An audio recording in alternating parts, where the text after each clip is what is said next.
ఇరు పార్టీల అధ్యక్షులు, మా నాయకులు, ఇంతమంది కార్యకర్తలు ఈ విధంగా హాజరవడం అంటే దీని వెనక చాలామంది కృషి చేశారు.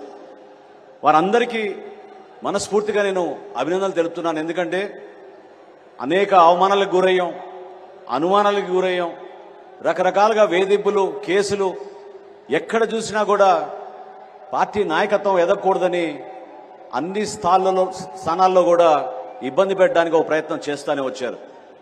చంద్రబాబు నాయుడు గారి సుదీర్ఘ రాజకీయ ప్రస్థానం, ఆయనకున్న అనుభవంతో తెలుగుదేశం పార్టీని ఆయన ఎంతో సమర్థవంతంగా నడుపుకుంటూ ముందుకు వచ్చారు. అదేవిధంగా పవన్ కళ్యాణ్ గారి నిజాయితీ, రాజకీయాల్లో ఆయన చేస్తున్న ప్రస్థానం మన రాష్ట్రం కోసం, మన రాష్ట్ర భవిష్యత్తు కోసం, ఆ కోణంతో చూస్తే మనందరికీ ఒక మంచి ప్రభుత్వం రావాలి, రాష్ట్ర భవిష్యత్తు మారాలనే ఒక బలమైన వర్తమాన రాజకీయాల్లో ఎవరు ఊహించని విధంగా పవన్ కళ్యాణ్ గారు అడుగులు వేసుకుంటూ ముందుకు వచ్చారు. సెప్టెంబర్ 13వ తారీఖున రాజమండ్రిలో ఆ రోజు చంద్రబాబు నాయుడు గారిని కలిసినాక పవన్ కళ్యాణ్ గారు తీసుకున్న నిర్ణయం ఆ రోజు రాష్ట్రంలో సంచలనంగా మారింది. అనేక ప్రాంతాల నుంచి ప్రజలందరూ కూడా హర్షించడమే కాకుండా కష్టకాలంలో రెండు పార్టీలు కలిసినప్పుడు అక్కడ ఎదుర్కోవాల్సిన సమస్యలను కూడా అధిగమించుకుంటూ ఇంత దూరం మన ప్రస్థానం చేయగలిగాం.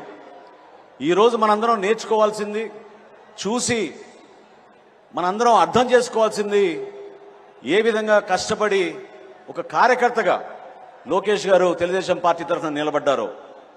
ఈరోజు ఈ సభ, ఈ సందర్భంగా నేను మీకు తెలుపుకుంటున్నాను.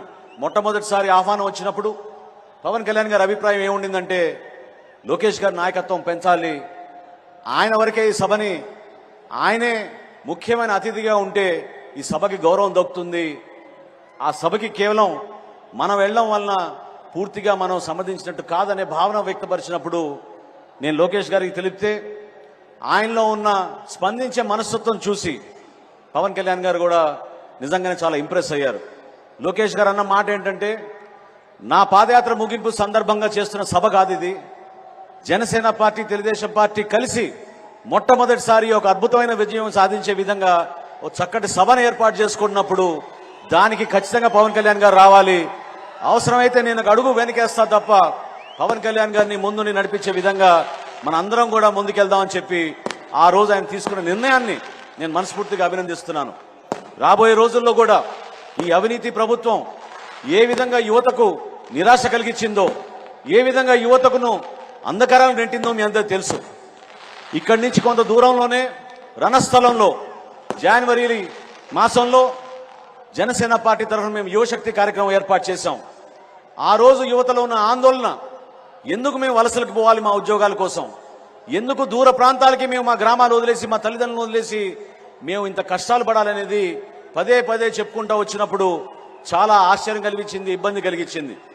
ప్రభుత్వాలు వచ్చినప్పుడు పార్టీలు కేవలం ఇక్కడున్న వనరులు దోచుకుంటున్నారు, లేదా ప్రత్యేకంగా ఇక్కడ ఏర్పాటు చేయాల్సిన ఉపాధి అవకాశాల గురించి మర్చిపోయి ఈ ప్రభుత్వం ప్రత్యేకంగా అసలు ఏమాత్రం కూడా శ్రద్ధ వహించలేదు.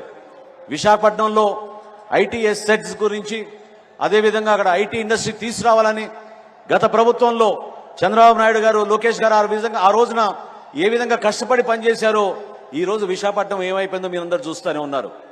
స్కిల్ డెవలప్మెంట్ విషయంలో పొరుగు రాష్ట్రం ఒరిస్సా సింగపూర్ యూనివర్సిటీ తోటి భాగస్వాములై ఒక అద్భుతమైన ఒక వరల్డ్ స్కిల్ యూనివర్సిటీ ఏర్పాటు చేయాలని ఒరిస్సా భువనేశ్వర్లో వాళ్ళు నిర్ణయిస్తే మన ముఖ్యమంత్రి 5 సంవత్సరాల నుంచి కథలు చెప్పుకుంటూ తిరుపతిలో 50 ఎకరాలతో స్కిల్ యూనివర్సిటీ ఏర్పాటు చేస్తున్నామని కేవలం ప్రకటనలకే పరిమితం అయ్యారు తప్ప మన యువత కోసం ఎక్కడ కూడా ఆలోచించలేదు. దయచేసి మీరందరూ కూడా, ఇంతమంది వచ్చారు ఈ రోజు ఈ సభకి, ఈ రాష్ట్ర ప్రజలు కూడా ఈ సభని ఖచ్చితంగా టీవీలో చూస్తున్నారు. ఒక్కసారి మీరు ఆలోచించండి, మన భవిష్యత్ ఏమైపోతుంది, ఏ విధంగా ఒక నిర్ణయం వలన, ఇటువంటి ముఖ్యమంత్రి వలన, జగన్మోహన్ రెడ్డి వారి ప్రభుత్వం వలన ఎంత నష్టం కలిగింది మన రాష్ట్రానికి, ఎన్ని అద్భుతమైన అవకాశాలు మనం పోగొట్టుకున్నామో దాన్ని మీరు గుర్తుపెట్టుకోండి. ఒక్కసారి మీరు ఆలోచించాల్సింది ఆ ఒక్క ఛాన్స్ అని ఏ రోజైతే మీరు అందరూ స్పందించారో ఆ రోజున ఎంత పొరపాటు జరిగిపోయిందనేది మీరందరూ కూడా గుర్తుపెట్టుకోవాలి. రాష్ట్రాన్ని మనం అద్భుతంగా ముందుకు తీసుకెళ్లాలి. రాబోయే రోజుల్లో సంక్రాంతి లోపు తప్పకుండా ఇరు పార్టీలు కలిసి ఒక చక్కటి మేనిఫెస్టో తయారు చేసి ఏ విధంగా తెలుగుదేశం పార్టీ నుంచి సూపర్ 6 ఏర్పాటు చేశారో, గతంలోనే జనసేన పార్టీ నుంచి ఒక అద్భుతమైన ఆలోచనతోటి షణ్ముఖ వ్యూహం అని ఆ రోజు పవన్ కళ్యాణ్ గారు ఆవిష్కరించారో దాన్ని ప్రజల్లో తీసుకెళ్ళడానికి మన కార్యకర్తలు, నాయకులందరూ కూడా సిద్ధం అవ్వాలి. ప్రతి ఇంటికి వెళ్లి ఏ విధంగా యువతకు మన ఉపాధి అవకాశాలు కల్పించడానికి సిద్ధమయ్యామో, ఏ విధంగా మనం వాళ్ళ కాళ్ళపైన వాళ్ళు నిలబడి 10 లక్షల రూపాయల ఆర్థిక సాయంతో చక్కటి పరిశ్రమలు ఏర్పాటు చేసుకోగలుగుతారో, ఏ విధంగా ప్రతి నియోజకవర్గంలో ఒక గ్రోత్ సెంటర్ తీసుకురాగలుగుతామో దాన్ని మీరందరూ కూడా దృష్టి పెట్టుకోవాలని పదే పదే చెప్పుకుంటూ, రాబోయే రోజుల్లో దయచేసి మీరందరూ కూడా ఇంత సుదీర్ఘమైన ప్రస్థానం బహుశా రాజకీయాల్లో ఎవరు చేసి ఉండరు.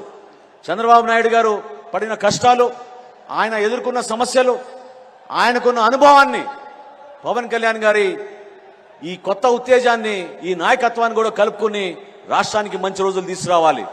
ఖచ్చితంగా ఒక అద్భుతమైన ప్రభుత్వాన్ని మనం స్థాపించబోతున్నాం. రాష్ట్ర ప్రజలకి ఓ చక్కటి సంకేతం ఈ రోజు ఈ ఉభయ పార్టీలు కలిసి ఇంత అద్భుతమైన కార్యక్రమంలో మనం పాల్గొనడం ఒక గొప్ప కార్యక్రమంగా మనం భావించడమే కాకుండా, మరొక్కసారి లోకేష్ గారిని ఆయన ఈ 3000 కిలోమీటర్ల పాదయాత్రలో 262 రోజులు ఆయన చేసిన ఈ ప్రస్థానంలో ఎన్నో లక్షల మంది కలిశారు. ఎంతో ఓపికగా ఆయన చేశారు.